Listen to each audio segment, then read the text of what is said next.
What's up, everybody? Welcome to the Chris Gunther Show. Thank y'all so much for watching. Be sure that you like and share this video. I would greatly appreciate it. High school basketball season just a few weeks away. Sitting down with my main man, Coach Birch. What's up, Coach? Coach, how you doing, Chris? Good to see you. Good to see you, Late man. Early, man. I know, right? Yeah. I'm just thinking, I'm like, it's not too many guys I would willingly get up early for. I know. I appreciate it. I appreciate it. I appreciate you for taking this time out with me. Season is right around the corner. How's the team looking so far? Good, good. We're about 2 weeks into the season, and you know, like any season, the first couple weeks are a little challenging where you're trying to get everything organized and you're figuring out shoe sizes and rosters, and you know, it's a whirlwind the first couple weeks. But our seniors have been great. They've been really good leaders. They are, you know, maturing, which is really cool, and I think we're, you know, in a good spot right now. We got a lot of stuff in, and we're, you know, trying to fine tune, and I like where we're at right now. At the beginning of every season, you mentioned it is a little rocky because you're trying to figure out who's going to be my starters, who's going to be the ones to close, and then who's going to be the guys coming off the bench to give me that type of spark that we need. As a coach, how do you find those niches that work for your team? You know, it's an imperfect science every year. You know, you're trying to constantly trial and error and get a feel for it, and you know, I think that's part of coaching. Is just it's hard to quantify sometimes of who you think is best in the right spot. But it's going through your scrimmages, it's seeing in practice, it's knowing who's already been there. You know, and we got a group that about 5-6 guys returning that have been through the fire last year with us. So we know, okay, hey, they've been in these moments, and we expect them now to produce in these moments this year. So that definitely helps. A quick recap of last season. You know, you guys had an unfortunate exit in the first round of the playoffs, but the season was still a success. You had Ethan Anderson, and you had all the other guys around him. Now, we know that you can't replace a player like a Ethan or a Derek, but how do you guys adjust to the next man up mentality? Yeah, you know, you look over the last few years, obviously we've had a nice run, and you know, end of last year, we kind of sputtered a little bit towards the end, and you know, we didn't finish how we wanted to, but it still was a you know, very successful season for us. And you know, Ethan's off to Marietta to play college basketball, and like you said, you can't replace him. You know, what we've tried to do over the last, you know, decade now is build a program, and hopefully guys that are, you know, on the JV are waiting in the wings and ready to go. And I think that's what we saw last year with some of those guys getting a chance for varsity for the first time, and now they're back. You know, it's kind of sticking to your core values and trying to preach the same things, but then also at the same time, every year is different. You can't necessarily do what you did the year before and have success. You're going to have to adjust, and I think we've done a pretty good job of that over the last few years, is looking at what our ingredients are and trying to make the best, you know, possible recipe that we can. Last year, you also hit a milestone for your career, 100 wins.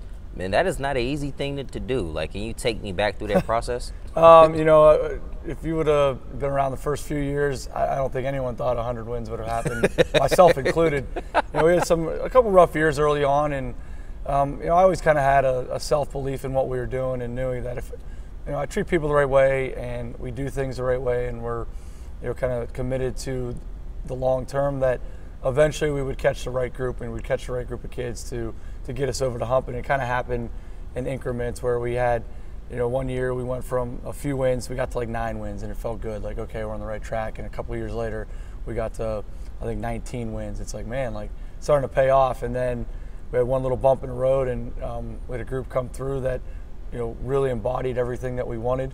And they got us, you know, back-to-back 20-win seasons. And you know, all of a sudden, it's like, okay, we feel like we're in a good place. But definitely a lesson I learned probably about 5-6 years ago is, if you're not committed to kind of resetting the deck every year and going back to, you know, kind of your core, then you could slip pretty easily. And part of it is, you know, talent comes and goes, and that's part of high school basketball too. So, you know, I'm aware of all that, and I'm very fortunate that I've had good administrators and really good people to kind of stick by me over the years and give me a chance. And you know, I'll never forget, you know, kind of those early years where, you know, it was hard. It was hard as a young coach. I was like 28 years old, trying to figure this thing out, and obviously it paid off, and I'm in a really happy spot right now. You've been at this for a long time now. If you could kind of go back and give your younger self advice, what would you tell yourself? Probably be a little bit more flexible, you know, and understand that you're dealing with high school kids, and it doesn't mean that you have to be lenient and let kids get away with stuff, but each kid has his own personality.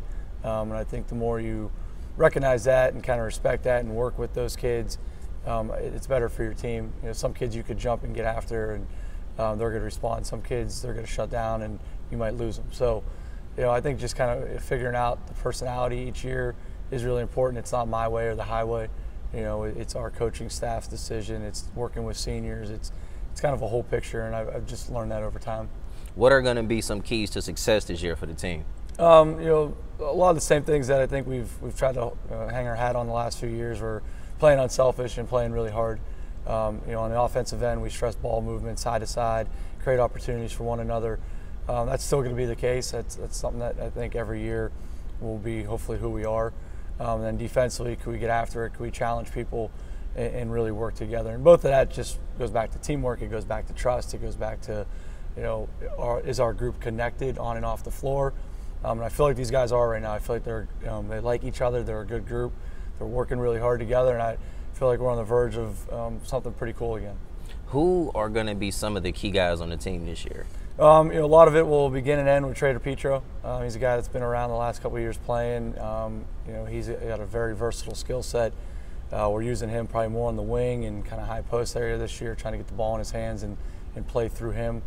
Then we have guys returning like Seth Cervello at point guard, who's having a great preseason, really shooting the ball well with a lot of confidence. Luke Ryan, who came on really strong at the end of last year, is having a great preseason as well. Ben Alvarico and Anthony Hightower both played significant minutes last year in Leonard and are having really good preseasons. Senior Carter Mraz is a guy that is kind of one of our unsung heroes right now, where he does so many little things and really gets us in a good spot. And then we have some depth too that I think will help.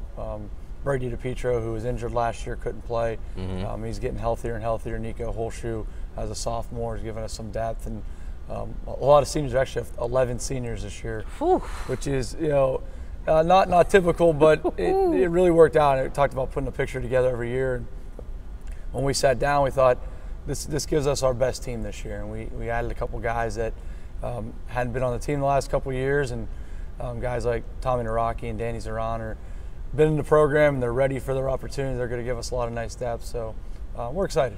What is going to be a successful season this year for the team? Because each year is different. Yeah. You have guys like Derek Anderson, expectations are higher. You got guys like Ethan Anderson, the expectations are higher. Each year is just different. So what is going to be a successful season this year for you? I really think our expectations are pretty much the same as they were the last few years, where first we want to compete for a conference championship.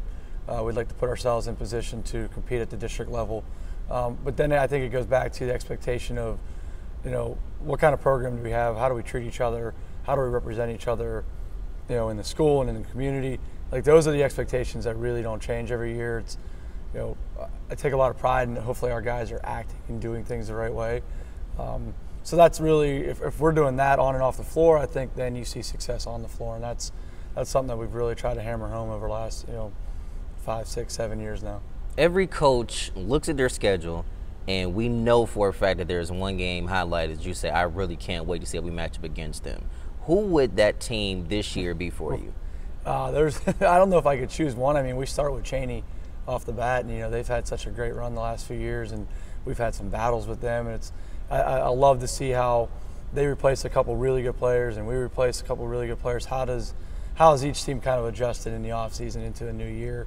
And then our schedule's pretty tough. I mean, Poland returns a lot of guys. We have them. We have Lake early on, a rematch with Hoover mid-season, who ended our season last year. That's definitely one that we want to test ourselves against. So, and then our conference, you go through that, and I think everyone's going to be better this year. It's going to be a challenging season for us, but I think we'll be very tested and ready, hopefully by the end of the year. When does the season start? December 3rd, Friday at Cheney.